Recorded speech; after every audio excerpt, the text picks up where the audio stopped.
good afternoon. I'm on site here at Electronica 2022, and joining me today is Kristopher Ardis, the Managing Director at Handheld Devices. So thank you very much for joining me, Chris. Thanks for having me, Paige. Now we're going to be focusing on microcontrollers and artificial intelligence, but before we start, can you just tell us a little bit about Handheld Devices and what the company does? Yeah, sure. Handheld Devices is a very large supplier of silicon to all markets, industrial, consumer, automotive.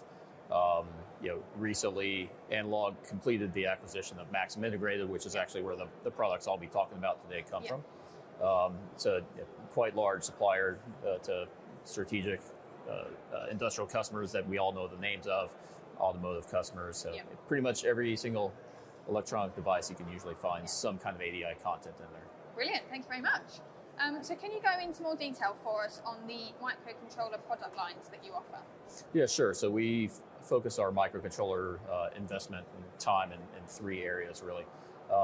One is a line of very special Ultrasecure Microcontrollers for financial terminals. Okay. And the interesting thing there is the amount of security technology that has to go into those products is very easy to leverage across everything else we do. So not things for broad market don't need that level of security, but we have a really good security backbone and know-how and technology to go into all the other products we make.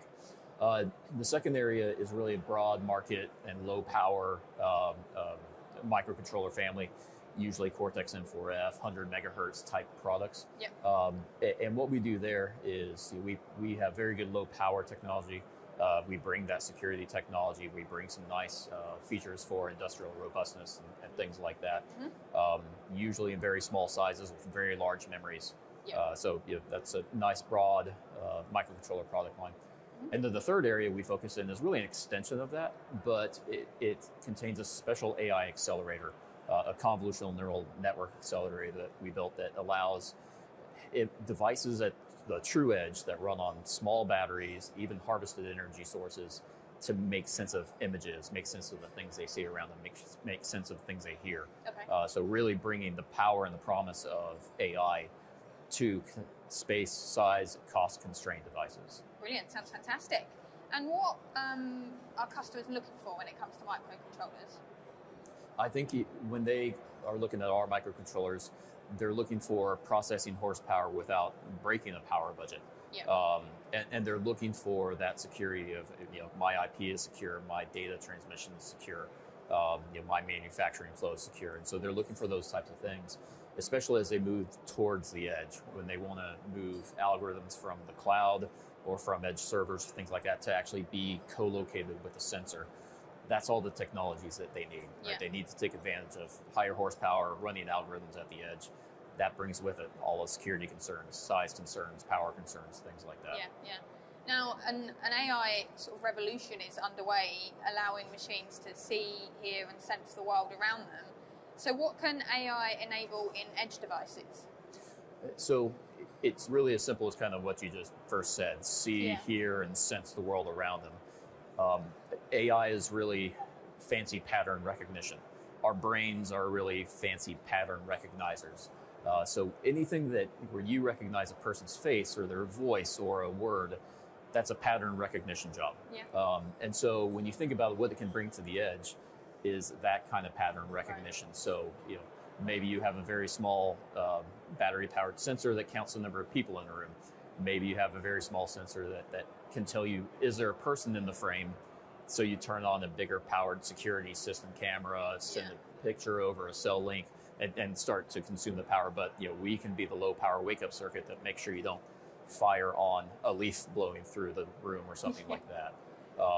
So really it can bring all of the things that you see, AI, kind of talking to your phone, robots navigating their way through obstacles. All of these things can be done in some manner at real constrained edge devices. Fantastic. And tell us a little bit more about the Max 78000. I understand it's award-winning as well.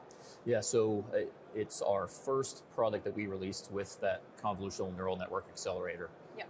And what you can achieve with that part, if you can fit your AI model into that part, you run 100 to 1,000 times faster and lower energy than running the same exact model, same exact AI job in a Cortex M4 and 7 microcontroller. Yeah. And so that starts to open up all kinds of applications, where if you're trying to do face recognition at a door, you can do it in milliseconds instead of seconds on a normal processor, or multiple seconds if you send that data to the cloud and wait for an answer. So you can really start to think about doing these jobs in a small space. Yeah, fantastic. And let's go into more detail on how it reduces energy. Can you tell us about that? Yeah, so it's a highly parallel processor. In the way that we've achieved the energy reduction is we don't move the data a lot. That's a guiding philosophy. A convolutional neural network computation is really lots of multiplies, if you think about it kind of at the lowest level. Right. And multiplies move a lot of data around, especially when they're done by a processor. We don't get the processor involved, the main microcontroller involved. It's a special dedicated engine that does it highly parallel fashion, never touches a data bus. And so, we spend nearly zero time, nearly zero energy doing those computations. Fantastic. And energy is a big thing for people at the minute, so that's really great. So can you tell us about what you've brought here to show us on the table, the handheld camera cube reference design? I understand that it enables AI at the edge for vision and hearing applications.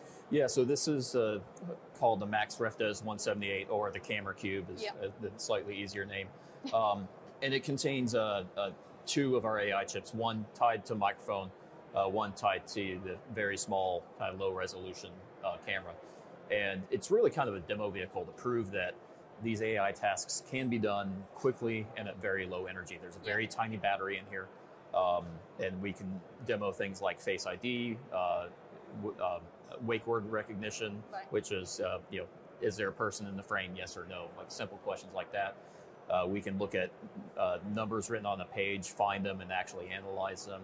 It also is doing keyword recognition. So there's a lot of different demos that this device can do, largely to prove how it can be done and actually that it can be done, because this is really the first time this type of technology can be done in such a small form factor that doesn't generate a lot of heat, that doesn't cost a ton. Yeah, excellent. Sounds brilliant.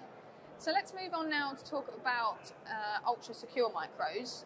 They're used in millions of trusted devices, but can you tell us what an Ultrasecure microcontroller is and the type of markets that it's used in? Yeah, so largely financial terminals, but you also see other things like high-end government security type applications, like doors in a nuclear facility, type things.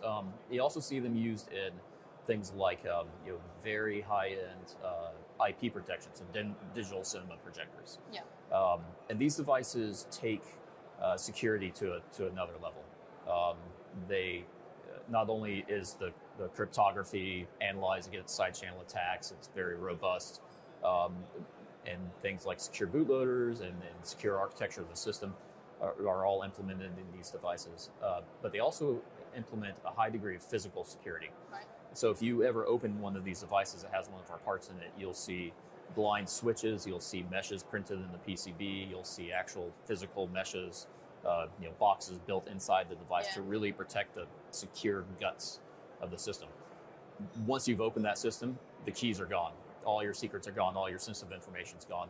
You try to drill in, you try to do all these other attacks, mess with the voltage, mess with the temperature too much, we take the same actions. And so they really are designed to make sure that an attacker can never get their hands on the keys. We would rather destroy them first. Yeah, that makes sense. And following on from that, what exactly is the difference between ultra secure versus low power secure micros? In general, it's that idea of hardcore physical protection. Right.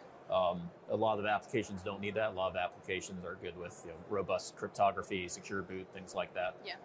And that's really kind of the difference in those processors is we monitor all these sensors all the time on a battery and erase the secrets if need be. Yeah. And speaking of security, I understand that Analog Devices has a long history in security, as you mentioned earlier. So can you tell us a little bit more about that? Yeah, so it actually goes back 3 decades or so, especially with this product line, where we were in some of the early ATM pin pads, credit card terminals with products from Dallas Semiconductor, which is bought by Maxim, which is bought by Analog. And so that's been a long time product line. Over the many years, we've continually improved the security in those parts, it's a treadmill. Right? Yeah.